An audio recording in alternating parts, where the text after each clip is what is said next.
এ পর্যায়ে আমি ডেকে নেব রাফাতকে, যশোর জেলা থেকে টেকনিক্যাল ট্রেডে চূড়ান্তভাবে সিলেক্টেড। রাফাত চলে আসো, congratulation, thank you so much. অনুভূতি কেমন তোমার?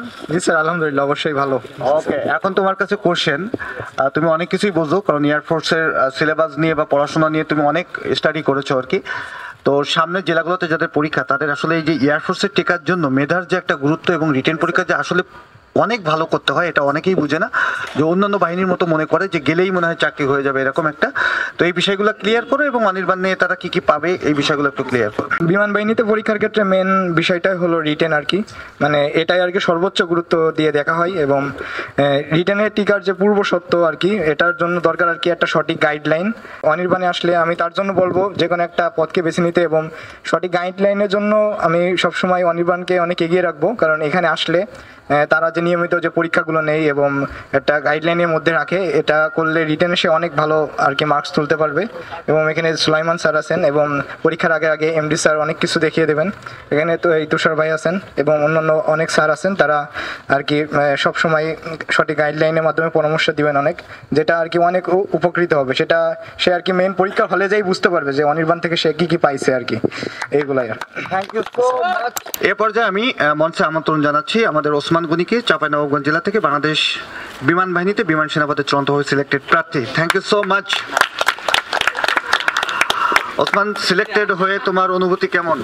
আলহামদুলিল্লাহ, অনেক ভালো। অনেক প্রার্থী সিলেক্টেড, এর আগে তোমরা বন্ধুরা দেখে ফেলেছো। শুধুমাত্র এতটুকু বলবো, এখনো পর্যন্ত আমাদের কাছে সঙ্গে যারা যোগাযোগ করে, অনেকেই দেখি জানেও না যে বিমান বাহিনীতে পরীক্ষার সিলেবাসটা কি, বা এটার জন্য যে প্রস্তুতি নিতে হয়, বা তোমরাও যে কোচিং করেছো, সফলতা ছিনিয়ে আনছো, অনেকেই জানে না।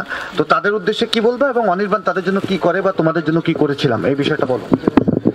আসলে বিমান বাহিনীর রিটেনটা একটু হার্ড হয় অন্যগুলোর চেয়ে।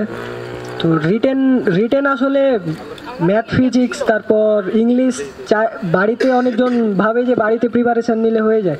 আসলে কিছুটা হয়, কিন্তু আসলে আইকিউটা বাড়িতে একা একা মানে করা সম্ভব না। আইকিউটার জন্য হলেও তোমাদের হচ্ছে রিটেনের জন্য অনির্বাণে আসা উচিত, কারণ এখানে হচ্ছে অনেক ভালো ভালো টিচার আছে যারা আমাদের খুব সুন্দরভাবে এই সব খুঁটিনাটি বিষয়গুলো কম সময়ের মধ্যে কিভাবে দ্রুত প্রিপারেশন নিতে হয়, দ্রুত এক্সাম দিতে হয়, এই সব কিছু শিখায়। এরপর যে আমি ডেকে নিচ্ছি রতনকে, জামালপুর জেলা থেকে টেকনিক্যাল ট্রেডে চূড়ান্তভাবে সিলেক্টেড। করতালি সবাই তার জন্য। অনেক এক্সাইটেড রতন কোন পাশে? Thank you so much, congratulation. Chance পেয়ে তোমার অনুভূতি কেমন, আর অনির্বাণের সার্ভিস তোমার কেমন লাগছে, এই বিষয়গুলো একটু বলো, এবং সামনের জেলায় যারা আসতে চায় তাদের উদ্দেশ্যে তোমার কি বলার আছে? বিমান বাহিনীতে চান্স পেয়ে স্যার আমার অনুভূতি অনেক ভালো স্যার। এ পর্যায়ে আমি ডেকে নিব নাদিমকে, ঢাকা জেলা থেকে টেকনিক্যাল ট্রেডে চূড়ান্তভাবে selected. Thank you so much, সবাই করতালি, কনগ্রাচুলেশন। নাদিম, প্রথমে বলবা চান্স পেয়ে তোমার অভিজ্ঞতা, আর একটা বিষয় হচ্ছে সামনের জেলাগুলোতে যাদের পরীক্ষা রয়েছে তাদের উদ্দেশ্যে তোমার কি বলার আছে আর কি। আমি বাংলাদেশ বিমান বাহিনীতে চূড়ান্তভাবে সিলেক্টেড হয়েছি, এবং অনির্বাণের হাত ধরে আমি চূড়ান্তভাবে সিলেক্টেড হয়েছি। এ পর্যায়ে আমি ডেকে নিচ্ছি নাইমকে, রাজশাহী জেলা থেকে, টেকনিক্যাল ট্রেডে চূড়ান্তভাবে সিলেক্টেড হয়েছে। কনগ্রাচুলেশন। চান্স পেয়ে তোমার অনুভূতি, এবং সামনের ডেটগুলোতে যারা আসতে চায় অনির্বাণে বা যাদের পরীক্ষা রয়েছে তাদের উদ্দেশ্যে কি বলার থাকবে অনির্বাণের পক্ষ থেকে? বাংলাদেশ বিমান বাহিনীতে চান্স পেয়ে অনেক ভালো লাগছে আমার নিজের, এবং যারা পরীক্ষা দিতে ইচ্ছুক, মানে বিমান বাহিনীতে যারা পরীক্ষা দিতে যাও, তোমরা যদি একটা সঠিক গাইডলাইন পাও তাহলে ভালো কিছু করা সম্ভব। তাই তোমরা বেশি দেরি না করে অনির্বাণে চলে এসো।